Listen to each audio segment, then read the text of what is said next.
The magical part happens when you actually intelligently comment on other people's content, intelligently ask a question that makes them think and go, wow, this guy actually read the article and actually took the time to pose an intelligent question.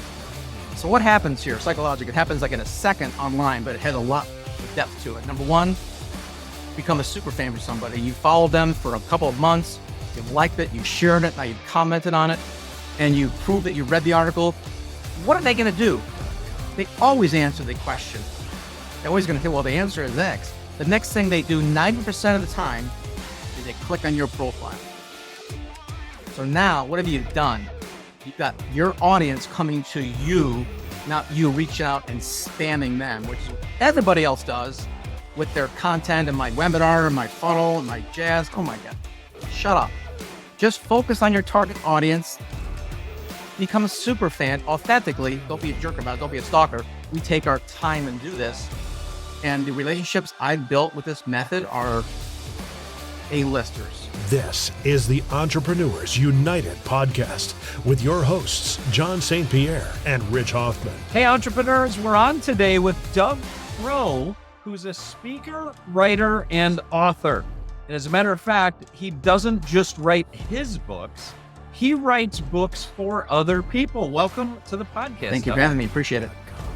How did you get into ghostwriting, and why is there a need for it out there in the industry? What Great question. I got into it by accident, like a lot of entrepreneurs. I was a real estate developer for many years and had a radio show on real estate and rehab buildings and bought office buildings and stuff. And at some point in 2008, it all went away.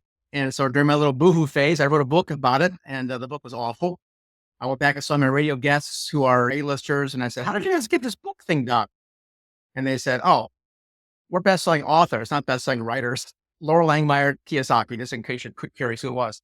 And I'm like, okay, fine. So I went back to the drawing board and learned how to not just write, but how to position and tell better stories through a book. And our process involves a journalist, ghostwriter, editor. You have to have 3 different skill sets there to get the book done properly. So it sounds like a person and actually communicates an idea that the reader really wants to know. And why is it important today? More important today than ever? Oh my gosh. 2-minute answer would be, you know, the old saying that used to say content is king? That's malarkey. No longer is content king. There's actually too much content out there if you think about it, especially AI. People are like blasting crap out there left and right. We can't even keep up. A well-positioned book, a one that actually has some value, lasts. I'll bet you if I asked the audience, hey, what was the last social media post you commented on yesterday? What was the last one you liked or shared yesterday or even this morning? Probably couldn't tell you. But their best book on the shelf behind them lasts forever. So a book is the only piece of content really that's permanent. Doug, I have to ask this question. Well-positioned book lasts forever. Which of those books behind you, because I see many books that you've participated in, ghostwrote, wrote yourself, which one of those will last the test of time and why? They all will, because they're in the Library of Congress and we don't burn books in this country, so they're going to last forever. If you're asking which one's my favorite, that's another difficult question because every client I work with, I enjoy working with. I don't always accept every client. Let me ask the question a little bit differently then. From your ghostwriting experience, when you write, you learn. Oh, yeah. Right? You learn a lot of different things about the subject you're writing about or the topic or the things. What is the one book that you ghostwrote that you learned something that changed your pathway or thinking on things? The Descent is a real climb. We have a gentleman who was with the bank for a while and now he's at the family office. He's transacted about 9.6 billion in exits and transactions for business owners who are selling. And my team and I working on this book for a better part of a year. I feel like I got my MBA in M&A. I haven't done an official merger acquisition. I've got one in process right now, but had I not done that book, I wouldn't know diddly squat about how to buy and sell company position things, marketplace, all the nuances that go into buying and selling a company. I learned quite a bit from producing this book for the gentleman. And you also do I believe the PR and the media for the books for the authors. Yes, we do. And we've got a very unique process with it. I don't think anybody else is really doing right now. would you mind sharing what some of that I'm so glad process you asked. is? That's why I made a knowing short sentence there. Well, and knowing that some of the listeners may do some of it themselves, but often you share a process that's unique like that, it creates interest and people go, wow, I'd love for you to do Yeah. for me. I don't want to do all. Everybody is going crazy on putting content out there and producing content and using AI assistants and graphics and video and text and publish. And I've been talking lately with people. Okay, so how do you get people to read that?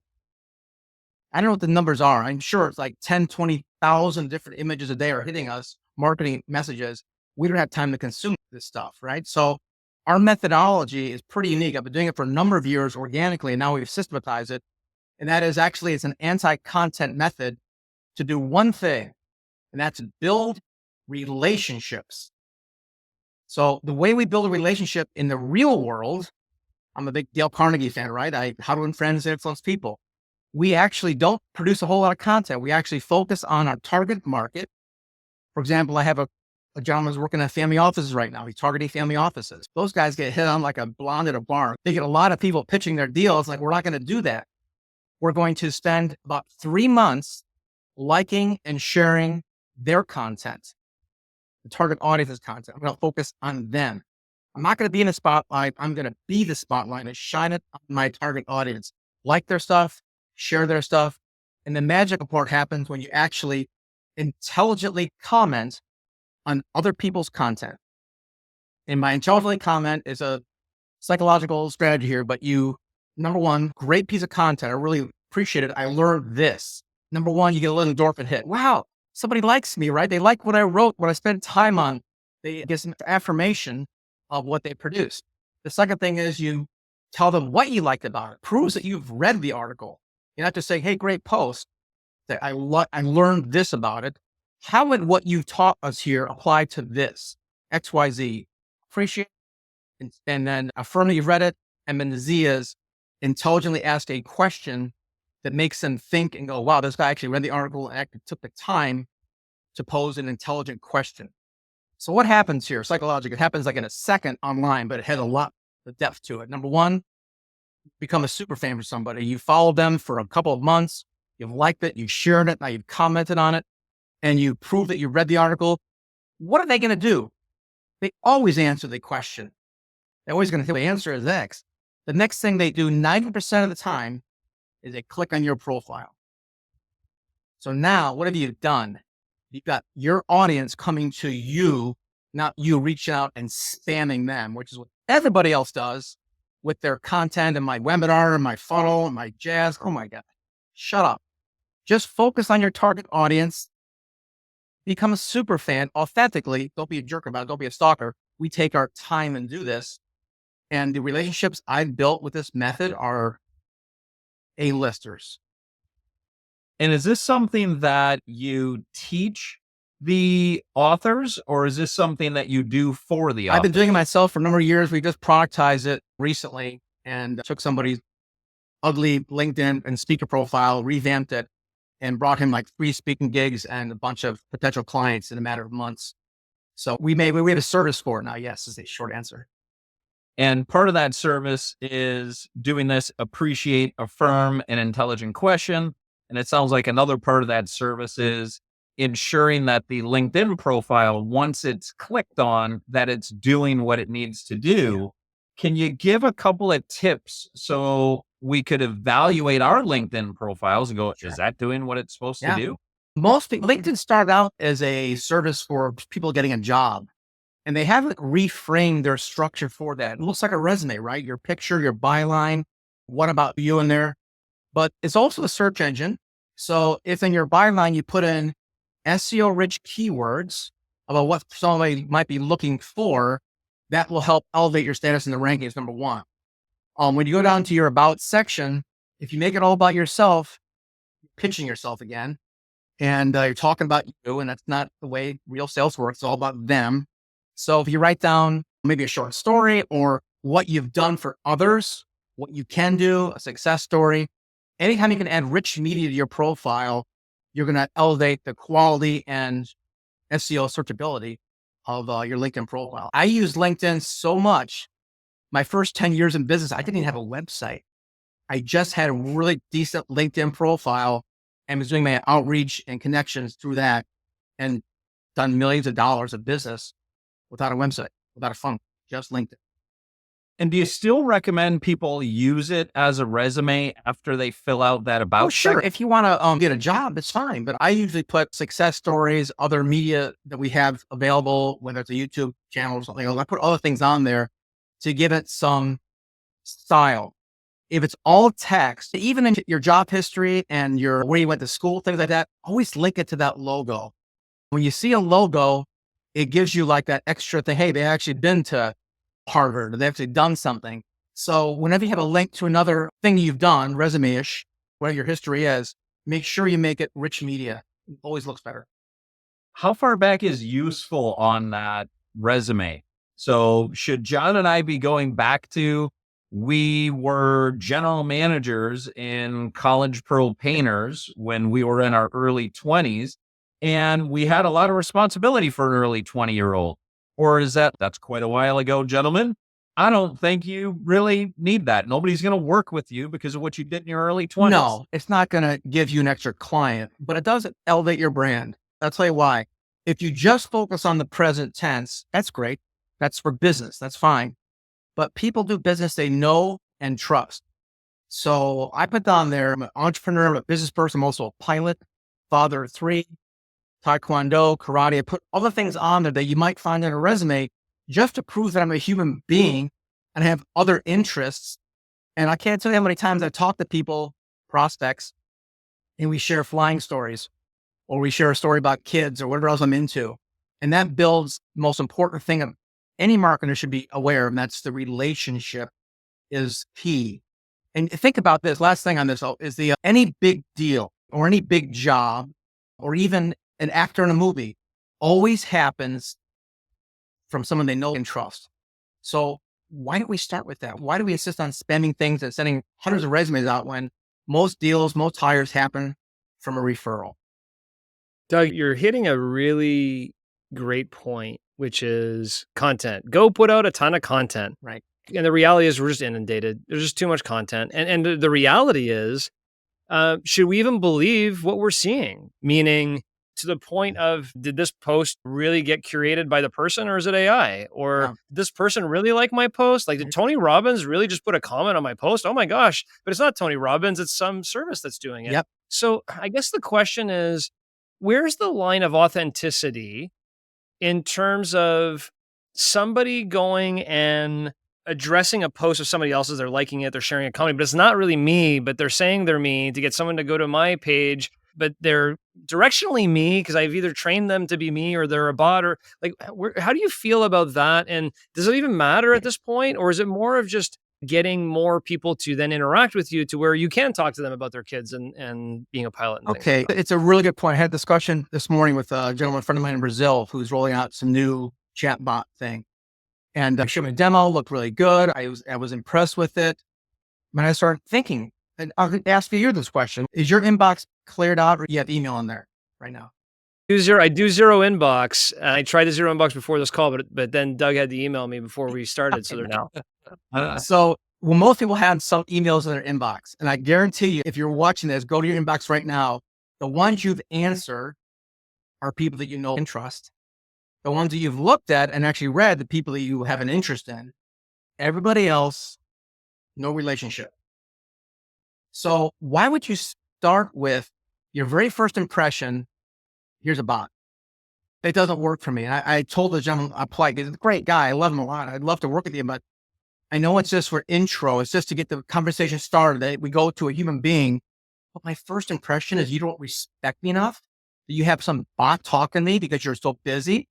Screw you. I'm old fashioned. I don't know. Maybe the young kids all love the automations and bots and they don't mind talking to robots and stuff. I can't stand it. Don't you press 0 on the phone tree all the time? Talk to a human being, please. Yeah. I guess compare this for me. For example, your core business, right? Author, your brand, you're helping people tell their story to the world. And the reality is not a lot of people are great storytellers. Not a lot of people are actually good writers to begin with. So you assisting them in that process, I think, is really genuine and authentic and helping them tell their story. And no one's going to let you write a book that's not in their words and their voice and everything else. And that makes sense. But reconcile this with me, because you said something that kind of connected with me. I'm like, oh, I really like the strategy of not putting out more content, but interacting with other Mhm. people's content. But I'm too busy to do. I got other things going on, so maybe I don't have enough time to do Yeah. that. But there may be services that can do that for me. How do you feel about that on authenticity of a service kind of interacting with people under my Mhm. profile that then gets people to come back to me to learn more about Yep. me, but it's not really me? Yeah. What's the stance I'm on gonna that? reconcile that for you real fast. The initial liking and sharing is automated. I don't need a human being to go and or share an article, right? That's Yeah. automated. That's not a huge deal. It's a micro conversation when you go in there and actually look at their article and comment on it. Keep in mind, I'm not talking about myself, talking about them. So my question is shows that I read their article. A human being reads that article and a human being asks that question. But I'm not talking like me. I could even say my assistant asked the question if I wanted to. But the whole idea of the like, share, and intelligently comment Gotcha. system is to get to a conversation with the principal. So those Sense. micro conversations are not automated. They're a human being doing that. And it's not about me, it's about them. So I feel that it's clean. I love the way you reconciled that for me, because really at the end of the day, you are in essence providing them with marketing, and you're promoting their stuff, and it could be done through your team, through your whatever, Yeah. but it's your team, let's call it, is helping to promote them. You're not going on their posts and going, "Oh, hey, by the way, I can help you with this." That makes a lot of sense. And you're right. I think there's so many people putting out content, not enough people who are really taking the time Yeah. to engage with it. But if you do, that will create that type of relationship. And I really love Yeah. that thread you put out there regarding relationships. So walk me through, if we change gears just for a second, Sure. how should uh, thought leaders, people who have something to share with the world and offer the world, Mhm. position themselves and their brand, and why is that important? Why isn't it just important to, I did good things in business, I did good things here, I don't need to share it, versus, you know what, I should build my personal brand. I should have a focus on the me brand, not just Right. the company brand. Why is that important? It's so vital nowadays. Take a look at any statistics, the great resignation, CEOs who are 50 years old can get replaced with a 30-year-old. What do you do now? It's sometimes hard to get that next position as an employee. Personally, we work with a lot of entrepreneurs who build a company up and then sell it off. What are you going to do next? I can just start with a company. That's great. But that personal brand is the one thread between his entities that he's started and launched that keeps him human, that shows his board of directors, that shows investors, the guy is a leader. He's got something going on. If he doesn't have that, all he's riding are the coattails of his last exit, which might be just great. But if you got a couple of clunkers in there, you might not talk about it, but it's going to get found out. There's plenty of instances where I was talking to one of our clients who had a big deal getting ready to close, like $150 million. He's on the private jet on the tarmac, and news came in about something, and it completely tanked the deal in 1 second. In 9 months of due diligence, all the money in escrow, and one thing came up that wasn't disclosed, whatnot, and they backed out. So having a Hmm. personal brand is going to help you navigate the inevitable changes that you cannot predict or see. And it's just good insurance, quite frankly. But it's a good legacy. A lot of these people, they probably leave a legacy. And that company might get sold 2 times and gone. And oh yeah, Uncle Bob built that 50, 80 years ago. Maybe he didn't, but the book will prove they did. Just out of curiosity, how many books have you ghostwritten? We've launched, I stopped keeping track a couple of years ago because it got to be, it doesn't really matter to me, but we've launched about over 500, the number one seller list on Okay. Amazon. We've ghostwritten probably a good 300 of those or so.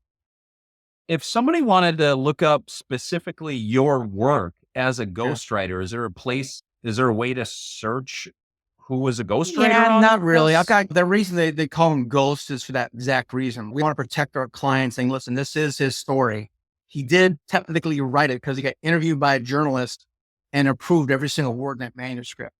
So our ghosts are invisible. We've got loads of testimonials and case studies of people we've worked with, but the actual writers ourselves, I'm not one of them anymore. I started out that way. We have a team now that does it. And they like writing. They don't care about the ego part. So it's important to keep that anonymous for our clients, but we have plenty of case studies in case we wants to see it. Okay. What would you say would be, I don't know, 3 to 5 different things that you go when someone is writing they absolutely need to include this. Be things based on your experience, not things we could Google or look up in AI, that are just a very human thing that people would get when they work with Yeah. you, like 3 to 5 things that just make books special. That The fundamental thing that we really lean into is creative nonfiction. And a lot of people are interested in sharing their data or their story, whatnot, and that's fine. But if you don't use proper storytelling tactics, we're talking tension, release, character development, plot lines, subplots. And when you include those things in a nonfiction book, it carries through. You read any John Maxwell or Malcolm Gladwell book, there are great stories in there that people go, oh my gosh, what's going to happen next? So we always start with a hook, and then we cliffhanger it and leave them hanging. You want the content piece, close that loop up and satisfy the reader. Oh, the hero lived. Open up a new loop next chapter and include a takeaway and some useful things. Fundamentally, a book, nonfiction world, should be useful, informative, and entertaining. If you get all 3 of those, you're in great shape. 2 of those, you're okay. If just 1 of them, good luck. But if you're useful, informative, and entertaining, you got a winner in your hands. And by useful, takeaway, someone can actually go and do something with the knowledge, not just be inspired, but take some action on it. So, and entertaining is always a fun part of making it drama, laughter, crying, whatever it is. I read a book at one point. I couldn't even cite what book it is, but it was about storytelling. And it was really for communication skills from a stage. But some of the things you just outlined are very similar to it. So I just want to validate with you, what I read in that was to start with a character who has a desire, and then there's a blockage to the character getting to where they want to get that threatens their ability to get there. And then in the story of them navigating through that threat lies the principles that you're trying to communicate, that through those principles, they were able to overcome that threat and ultimately have the success that they originally intended. Why not? You just described Star Wars, the hero's journey. Okay. And that's not different, whether it be in storytelling verbally or storytelling in a book or storytelling in a chapter. The structure is not different. It's the old adage: take your hero, put him up in a tree, throw rocks at him, and then rescue him. That's an age-old, thousands of years old structure for stories. How you tell it that's the fun part. Do you start at the beginning? Do you start at the end? Do you start in the middle? I'm watching Breaking Bad now for the second time, just analyzing the storytelling on it, visually as well as the script, which is brilliant. And yeah, it's the same structure. You want to put your character in harm's way and then rescue him. Or character development, your character can go up or down the scale. Well, tends to go down and some people go up, and it's without character development, you've got a cartoon. So having your character change, improve, shift is always a good idea. The biggest flaw I've seen with people, this is an important one, is they believe that as a marketer, they're the hero of the story. And I always laugh and said, no, man, your client's the hero. Go be Yoda, don't be Luke. Just help them become the hero. And there's your, what do you call it? Social proof validation that you got something going on that could actually serve the community and help others. So don't be the hero. Make sure that you're making your client the hero. What's your take on someone telling a parable that is fiction just to be able to demonstrate a point that they have as part of their model, their philosophy? And maybe that's because they just have a preference. The author has a preference for it, or they don't actually have a real life story that's entertaining enough. What's your opinion on that? I like parables. I've read a few of them. I read Who Moved My Cheese, and my good friend Jeff West wrote the sales tour guide. And there's a bunch of them out there. My good friend Bob Burger's written series, right? Great parables. Very entertaining, very useful and informative. They cover all 3 bases. And the benefit of doing a parable is that it unlocks poetic license, where I can do whatever I want now. So as a writer, I like it. I don't get any options to do it because my client generally want to tell what really happened to them. But occasionally I did one book where I said, well, you got 21 points here. What's the common thread I said, if you don't mind, I'd love to create a character and open up each chapter with this gentleman's challenge he faced and how at the end of the chapter, point 1, point 2, point 3 resolves that for him. And he comes out squeaky clean. So parables and fiction, when it comes to a nonfiction book, love it. It can definitely work.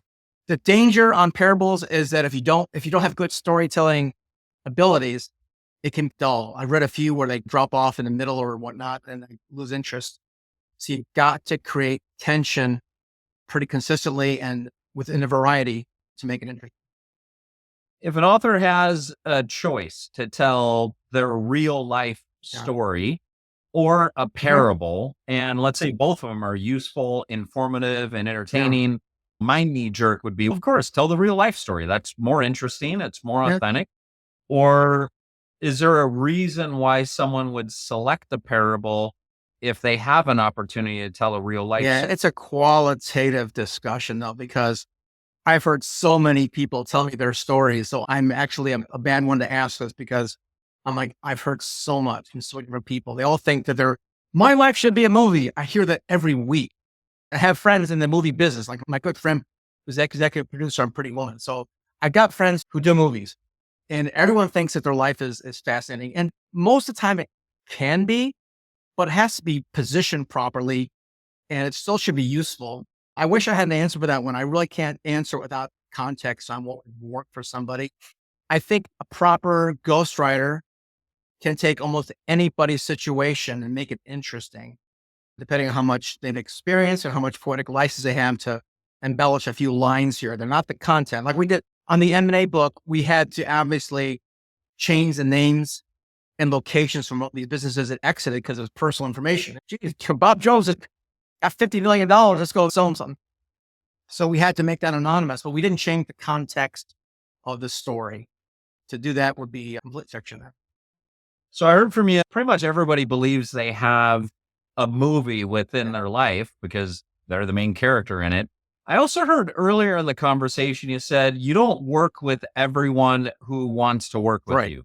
So for the listeners who are wondering, gosh, I may want to write a book at some point. I wonder if I'm one of the people he would work with. What are the criteria that you go by to say, here's someone I'll work with? And there's somebody who I probably won't. All right, I can answer that. Number one, if you're an athlete or a veteran, I want to talk to you. These are my favorite demographics because they show up, they're on time, they do what they say they're going to do, they have discipline, and they're open-minded to ideas. If you're a CEO or a founder of a company that does over $1 million and you know the value of a personal brand, or you want to get more capital or get more clients or get on more stages, I want to talk with you. Okay. Thanks for joining us today, Doug. This was great. Thank you. Stay tuned as John and Rich unpack today's conversation. Rich, you said something there towards the end of that conversation, which is everybody has a movie in their life because they're the lead actor in it. Do you ever feel a sense of looking back and looking forward and just thinking, how is my movie looking? And it just like from a whole view perspective, historical, future, and think about it like a script? Do you ever do that? You know what's interesting is we've had 2 podcast guests over the time, and now that we're over 200, I won't have you guess. I'll tell you who they are. That they have talked about looking at their interactions in that way. The first one is Keith Abelow. Oh, wow. And he was in our early days. Yeah. And Keith is a multi-book author. And he literally looked at his life as a story and wanted to engage in things that created tension, that relieved tension, and wanted to follow the storylines of things and the trails of things. And he would talk about that in some of the conversations I had with him after the podcast. The other one won't surprise you is Michael Alasso. Yeah. And Michael Alasso, who is a director and an actor who often thinks of things in movies. And that's how he coaches people, is relative to how he would coach an actor. I don't often think that way. Occasionally I'll think that way.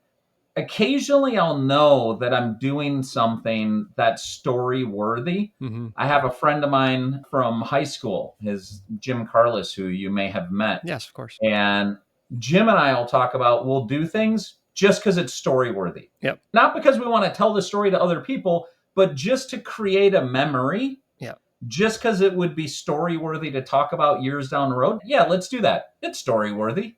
Those are some of my experiences with it. You and I certainly have created some stories over the years that are story worthy. Yes. Not many that we would share here today. But listen, I think when you say that, I'll connect this with something else that Doug said. Not only is there a story in all of this, but as you look through not only the relationships and the ups and downs of life, and you look through that entire piece, you also have a legacy. And sometimes it just sucks to think that 50 to some years from now, we won't be here anymore. Our story will have ended.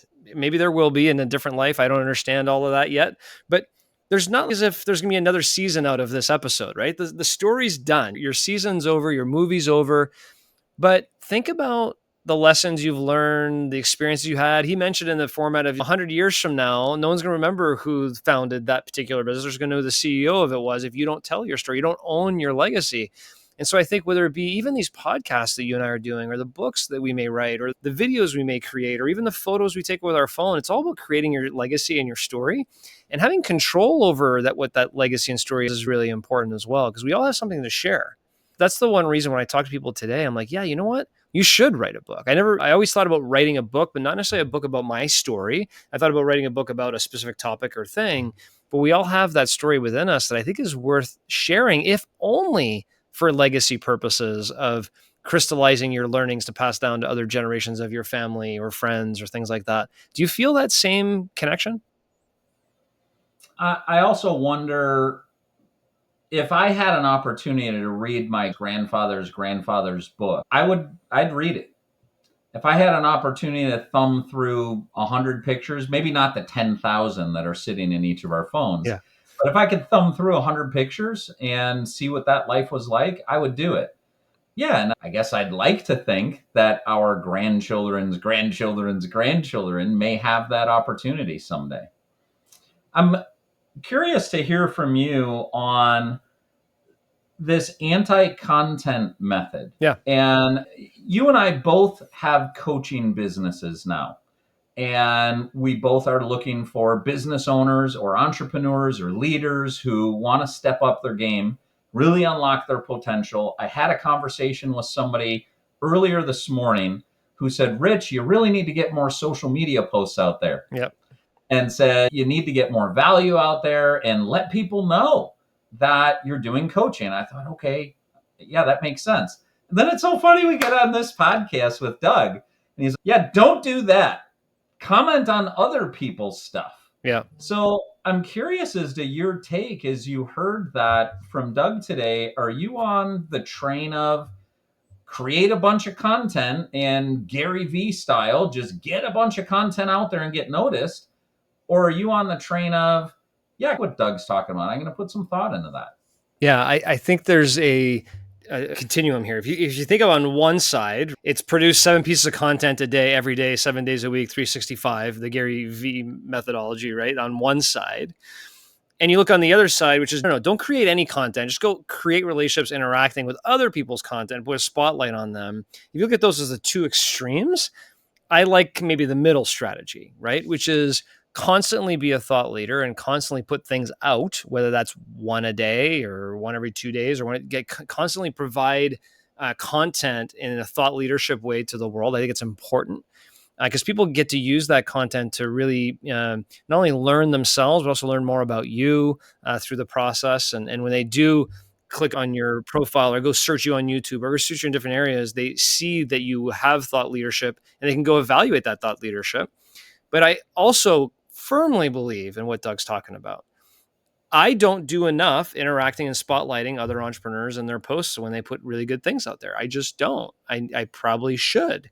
But think about the relationship. If I went on to one of your posts, you don't know me from Adam, but I go into one of your posts today and I'm like, Rich, that's really well thought out. I like the way you did this and this. By the way, I have this situation going on in my business. I gained a lot from this. Would love to connect with you and get to know you. You'd be like, holy cow, look at this entrepreneur. I want to talk to this person. And you would come visit me and take a look. So it's that relationship component. He's 100% right that, Word of mouth referrals is how you love to hire people.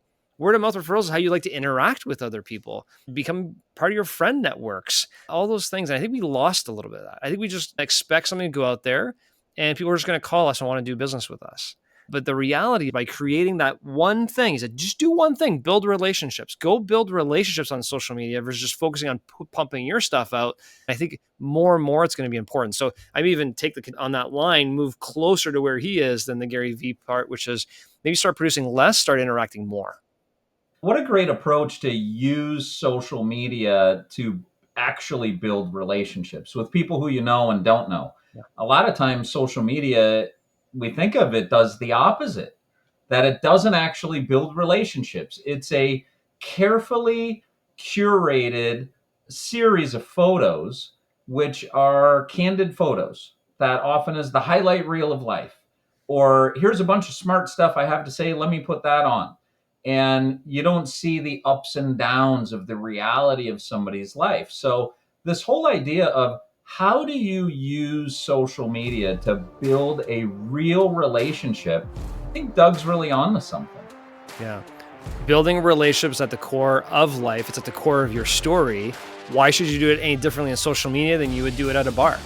Or you would do it at church, or you would do it wherever you are. You build relationships. And I think a lot of people are missing that element when it comes to marketing their own business. If they go build relationships with others, it will help them in the growth of their companies versus just trying to expect people to show up at the door by putting an ad in the newspaper or going to put something on social media. It doesn't work like that anymore. Relationships are at the key of life and the key of your story.